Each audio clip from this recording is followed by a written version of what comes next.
What's up, everybody? Welcome to Podcast Now. I'm Alex, and in this video, we're going to talk about those Returnal review scores. We finally did it. We got there. Obviously, we talked about a couple of them yesterday that were leaked, and now we have all, not necessarily every single one, but we have a very good amount. The scores keep coming, so by the time you guys see this video, I'm recording it just a few hours, like 2 hours before maybe you guys see this video, so they may still come, the reviews may still shift. In fact, they kind of already have. For me personally, when I woke up, it had an 87 on Metacritic, but it has an 86 now, based off of 92 reviews. So I'm sure that number will continue to go up, maybe hit that 110, 120-ish amount of people mark, and maybe the game kind of falls to maybe like an 85, somewhere in that range. But look, the game is getting a lot of love. And again, like I said just a few seconds ago, I do want to make it clear, because I know I've made a lot of videos talking about the review scores, and you'll probably have people asking me, well, Alex, you say you don't care about them, but you talk about them. Again, I don't make my buying decisions based off review scores. I do think they're fun to look at. I do think they are insanely important to developers, very much important, considering bonuses sometimes are attached. And let's not kid ourselves, the majority of people, I would say, probably in the world that play games, do rely on review scores, like on Metacritic or from these sites,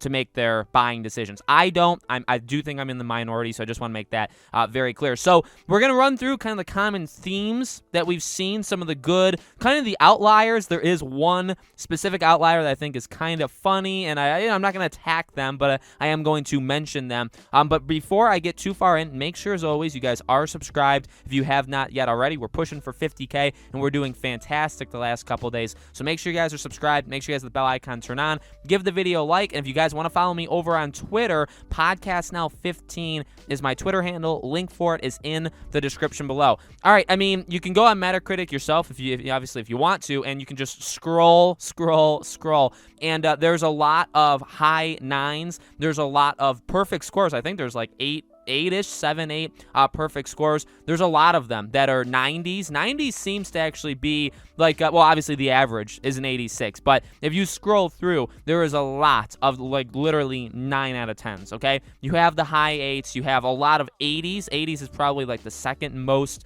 thing, and I guess I'll finish the score count first, and then we'll talk about why people are giving it. And then you have, again, I wouldn't call them outliers. And by the way, I'm not saying that just because I think people have probably told me this in the past, just because I'm saying that review sites are giving the game like super low scores, super high scores, doesn't mean like anything, okay? Everybody's entitled to their own opinion. You may be buying this game tomorrow or tonight, right, or playing it. I'm buying it. I'm playing it. We're all going to have different opinions. Maybe I love it more than all these guys. Maybe you love it more than, it's just, or maybe we hate it, so it's, they're just opinions. That's all they really are, so hopefully nobody gets too upset. And again, take that as we start to get to some of these outliers. There are two, as of right now, there's two 70s, and then there's one 60 from GameSpeed. Now, again, everybody's entitled to their own opinion. The game's not going to hit everybody exactly the same way, but a 60 is definitely low. And, compared to 160, 270s, 275s, then the rest are 80. Okay, there's probably at least 10 80s, and then you start getting to 85s. There's a lot of 85s, 88s, and 90s. So, I'm not saying, and it's Jeff Grubb. And Jeff Grubb is a really good leaker. I don't know, I don't know if people maybe are going to like him necessarily as a reviewer after this, but he's definitely a person that knows things like inside the gaming industry. But it is, I think, fair to call it out when, yeah, he's entitled to his own opinion. He can give the game whatever. If he wants to give the game a 2, he gives the game a 2.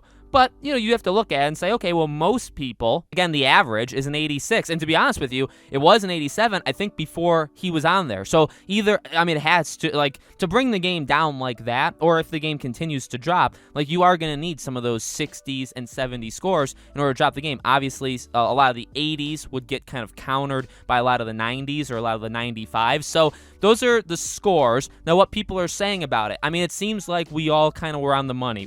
Someone like me who was saying leading into it that gameplay is king. I guess I don't always agree that gameplay is king for every single game. I do love story-driven games. I do love character games. But if the gameplay is not there, the game probably isn't going to do well. But for a game like this, specifically for Returnal, the gameplay is easily the most important thing, right? And that seems to be what's echoed, that no matter if they find the difficulty too much, or because you see a lot of people, I would borderline complaining. Jeff Grubb definitely seemed like he was complaining, but a lot of these guys kind of were complaining as well, which is okay. It's hope because if it's as hard as they say, I'm sure I'll be complaining too.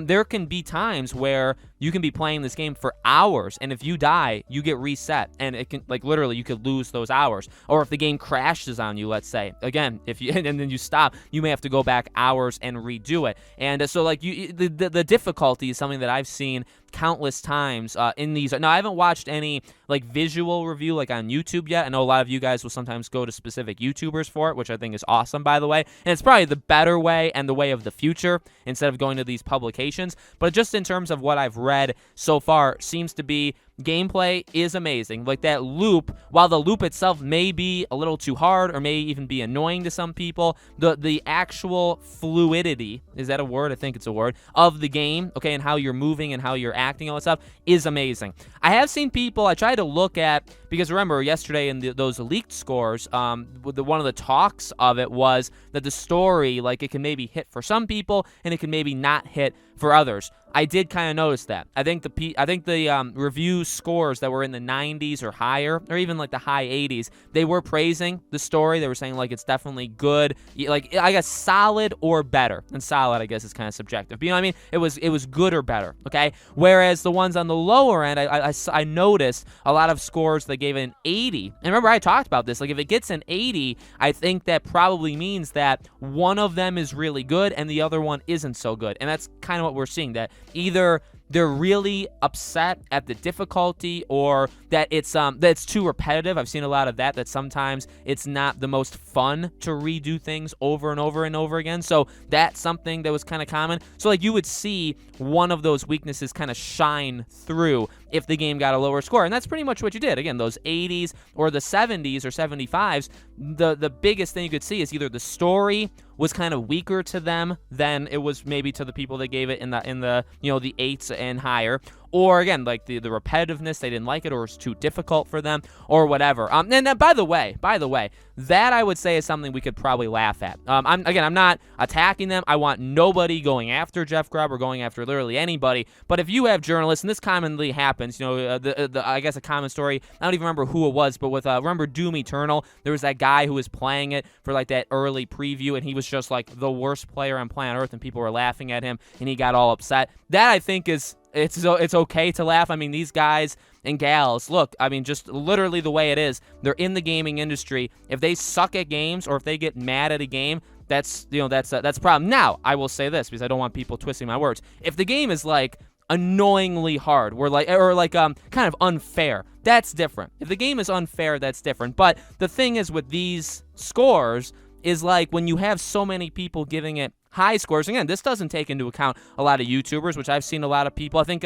Kind of Funny, they had one of their guys review it. He said it's his game of the year so far, and that doesn't make it on, you know, Metacritic. So, like, you have a lot of people playing this game.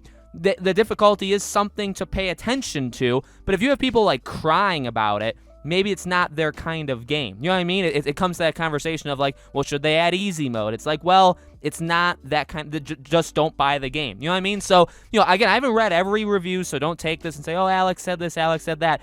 All I'm saying is if the game is unfair in a hard way, then yeah, that's a critical thing that you can probably talk about in a review and dock points for it. But if you're crying about how difficult it is, and it seems like the majority aren't as upset about it, then maybe it's just you. I think that's probably an okay thing, I would say, to run with. So, you know, and that's me saying it now. Maybe I play the game tonight into tomorrow, and I'm telling you guys tomorrow, this is the hardest game I've ever played in my life. I can't actually play it. I can't actually beat it. But a lot of people are beating it. Like everybody everybody I've seen at least that's played this. Actually, a couple people haven't, but I've seen the majority of them that have given this game reviews. They've beaten the game, and they've rolled the credits, so they've actually completed it. So that's definitely a good thing. So, you know, again, I think I think we called this, to be completely honest with you guys, not just me, and not just even the people specifically watching this video. I think kind of the masses that were on the side of Returnal, that knew there was something special, knew that the story could maybe sway between, maybe it could be like, I wouldn't say really good, but we probably thought it could be anywhere between like average and good, right? I think we kind of nailed that the gameplay would be the best part, right? That we nailed that it would use the PS5 hardware as much as it can currently 5 months or 4 months in to the life cycle. Yeah, it absolutely did that. The DualSense sounds amazing. The frame rates, the graphics, all that stuff seem really good. So I really think we nail it. It just kind of comes down to either it's a little bit too repetitive or it's not always as fun as other games in this genre, right? Like a Hades kind of game. It's not as fun to redo things after you die in this game that it is for that. And again, I think that's definitely subjective, right? I'm not saying that's right or wrong, people saying it, but that's definitely subjective. Again, the difficulty itself, that is, again, as long as it's not unfair. Like, if there's things in this game that are flat out unfair, that's, obviously something to talk about. But if they're talking about difficulty besides that, that's very much just, do you care? Do you know if this person can actually play games or not? And again, not even play games. I know that kind of sounds mean, because you could be like an amazing esports Rocket League player, but suck at this game and say that this, you know what I mean? So it really comes down to, is this game for you? If you've never played these kinds of games before, if you've never played House Smart games before, and you want to jump in and then you want to complain that it's too hard, I don't think that's really fair. It's not, you didn't really do your research. You didn't really know what kind of game this was going to be. You know what I mean? So these are all my opinions. I guess take them out on me if you guys want to, but let me know. I definitely want to hear from you guys in the comments below. What do you think of the reviews? Is there anything that kind of stood out to you? Maybe even from your favorite reviewers on YouTube or somewhere that I missed? Let me know. Again, make sure if you guys haven't already, you're subscribed, you have the bell icon turned on. I've obviously started my coverage on Returnal. We've been talking about this game for months at this point, and we've been covering it daily almost this entire week. But tomorrow there'll be the live stream. I'll be reviewing this game. We'll talk about the ending. We'll talk about sequels. We'll talk about different, we'll probably tackle the difficulty about Returnal one more time before all is said and done. So there's going to be loads more Returnal videos. So again, make sure you guys have that bell icon turned on so you see when they all go up. Thank you guys for watching. I truly appreciate it. You guys absolutely rock and have been killing it for the channel the past couple days, and I really hope it continues, okay? Thank you for watching, and I'll see you all on the next video.